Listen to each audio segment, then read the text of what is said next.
ED इस देश की सबसे प्राइम इन्वेस्टिगेशन एजेंसीज में से एक सोच करके बनाई गई थी। उसका काम है देश में काला धन पकड़ना, ड्रग मनी पकड़ना। लेकिन आज के दिन ईडी की क्रेडिबिलिटी जीरो से भी नीचे जा चुकी है। लोग उसको कैसे देखते हैं? लोग उसको बीजेपी के किसी पॉलिटिकल विंग की तरह देखने लगे हैं।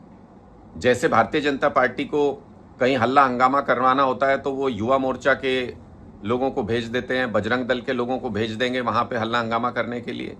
उसी तरह से अब लोग ये समझ रहे हैं कि ईडी को भी पॉलिटिकल कैंपेन में भेज दिया जाता है कि जाओ हमें यहां पे चुनाव लड़ना है, उससे पहले तुम कुछ हल्ला हंगामा करो, झूठ बोलो, किसी का भी नाम ले दो। ये सब आज के दिन में ईडी कर रही है, जिसका काम था देश में काले धन को पकड़ना, जिसका काम था देश में ड्रग मनी को पकड़ना। मैं ऐसा क्यों कह रहा हूं?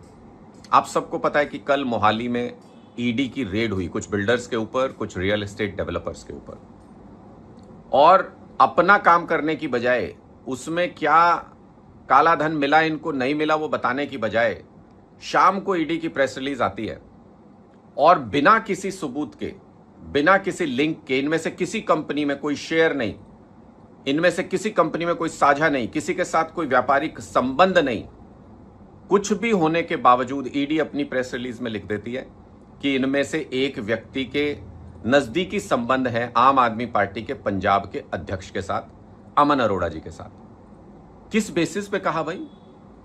ईडी कब से बिना जांच के, बिना केस के अपनी प्रेस रिलीज में पॉलिटिकल लोगों के नाम लेने लगी और ये लिख करके कि आम आदमी पार्टी के प्रदेश अध्यक्ष के नजदीकी व्यक्ति हैं ये। अब मैं सच्चाई बताऊं, कल जो रेड हुई थी उसके सच्चाई बताऊं, अमन अरोड़ा जी का तो दूर दूर तक कोई लेना देना नहीं इन लोगों से। उन्होंने बहुत स्पष्ट भी कर दिया कि उन्होंने बहुत साफ सुथरी जिंदगी जी है, जो जांच करनी है कर लो। लेकिन किसका लेना देना है अब मैं आपको बताता हूं। ईडी की हिम्मत नहीं हुई अपनी प्रेस रिलीज में यह मेंशन करने की कि इनमें से सुरेश कुमार बजाज, जिनके यहां पर कल रेड हुई, भारतीय जनता पार्टी की 2023-24 की डोनर लिस्ट में मौजूद हैं। लाखों रुपए भारतीय जनता पार्टी को इन्होंने डोनेट किए हैं। और डोनेट कौन करता है? जिसका नजदीकी संबंध होता है, जो नेताओं के नजदीक होता है, वो इतने बड़े अमाउंट पार्टियों को डोनेट करता है। अब मैं ईडी से पूछना चाहता हूं, ईडी के अधिकारियों से पूछना चाहता हूं, थी तुम्हारी हिम्मत कि तुम ये लिख सको कि इनमें से एक व्यक्ति जिसके यहां रेड हुई, जिसके यहां पर हमने कागजात बरामद किए, कुछ भी बरामद किया, उसका भारतीय जनता पार्टी से बेहद नजदीकी संबंध है। उसने भारतीय जनता पार्टी को 2023-24 के, आप खुद भी चेक कर लीजिएगा, मैं बता रहा हूं, 2023-24 की डोनर लिस्ट में 319 नंबर पर यह नाम लिखा हुआ है, सुरेश कुमार बजाज। आप खुद चेक कर लीजिएगा। है हिम्मत ईडी के अंदर कि वो ये लिख सके कि बीजेपी का एक हाई क्लास डोनर जो लाखों रुपए भारतीय जनता पार्टी को डोनेट करता है, ये ईडी की रेड उसके यहां पे हुई थी। जो कुछ भी मिला, काला धन मिला, कागज मिले, वो ऐसे व्यक्ति के यहां मिले जिसका बीजेपी से नजदीकी संबंध है, जो बीजेपी का बहुत बड़ा डोनर है। अब आ जाइए दूसरे व्यक्ति के खिलाफ। एक गौरव धीर इसमें है, जिनके यहां पे रेड हुई थी। ईडी के अंदर हिम्मत है ये बताने की कि चंडीगढ़ कॉरपोरेशन, म्युनिसिपल कॉरपोरेशन ने मार्च 2026 के अंदर की नोट स्पीकर के तौर पर मंच पर बुलाया था इस व्यक्ति को, गौरव धीर को। और ये कितना नजदीकी होगा भारतीय जनता पार्टी का? चंडीगढ़ म्युनिसिपल कॉरपोरेशन में इस वक्त कौन है? Political entity Bharatiya Janata party का राज वहां पे है। ये रही वो अर्बन इनोवेशन समिट जिसके अंदर गौरव धीर को बुलाया गया था। और कौन बुलाया गया था इसी समिट के अंदर?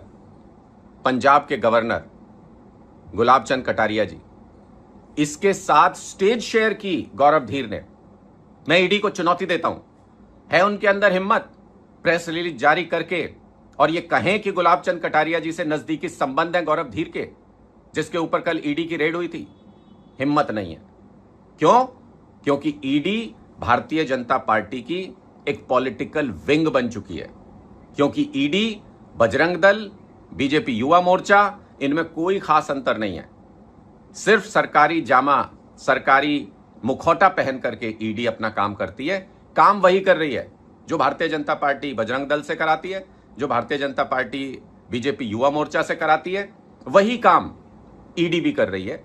ईडी पॉलिटिकल विंग की तरह भारतीय जनता पार्टी का काम कर रही है। और चूंकि पंजाब में इनका कोई नाम लेवा नहीं है, चूंकि पंजाब में बीजेपी घुस नहीं पा रही किसी भी तरीके से, इसलिए चुनाव अपने दम पर राजनीतिक तौर पर नहीं लड़ सकती।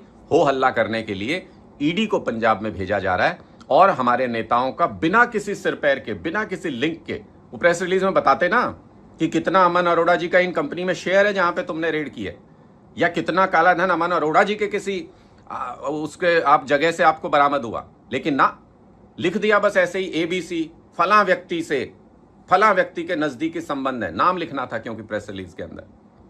ईडी के अधिकारियों को, भारतीय जनता पार्टी को इस घटिया राजनीति के लिए शर्म आनी चाहिए। और अगर हिम्मत हो, मैंने 2 आपके सामने उदाहरण दिए हैं, बाकियों के भी निकालेंगे तो सबके निकल आएंगे, क्योंकि हर काले धन वाले का नजदीकी संबंध बीजेपी वालों से है।